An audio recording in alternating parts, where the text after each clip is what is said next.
Hi everyone! Welcome to my channel. Kamusta naman po kayo? Sana ay okay kayo ngayong araw na ito. And for today's video ay magluluto tayo ng chili oil.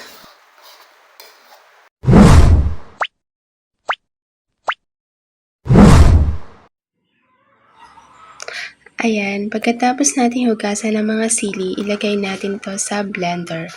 Kung may chopper kayo, pwede rin naman, or kung wala naman ng blender or chopper, pwede naman na i-chop nyo na lang to gamit ang kutsilyo.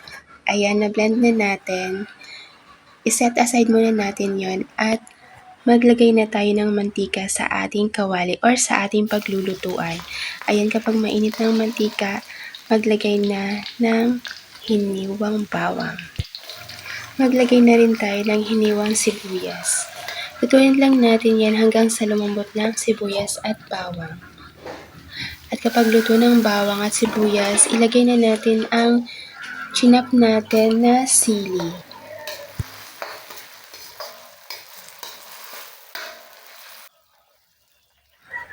Ayan, lagyan na natin ito ng asin, pampalasa, kahit anong gusto nyo guys na pampalasa, at ng oyster sauce.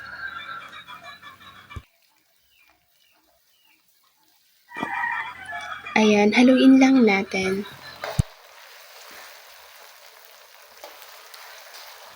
Lagyan din natin ito ng soy sauce. Lagyan din natin ito ng brown sugar. Lagyan na din natin ito ng vinegar. Ayan, pagkatapos natin ilagay ang vinegar, wag muna natin itong haluin.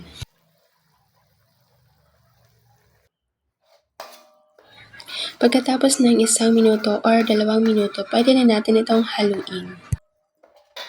Ayan, lutuin lang natin yan ng 20 to 30 minutes sa mahinang apoy.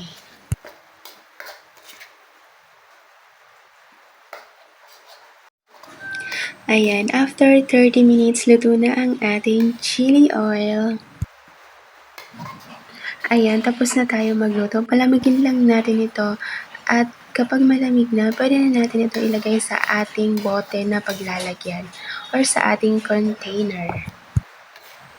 Ayan, salamat po sa panonood. Sana ay nagustuhan nyo ang ating video for today. Please don't forget to like, share, and subscribe. Bye!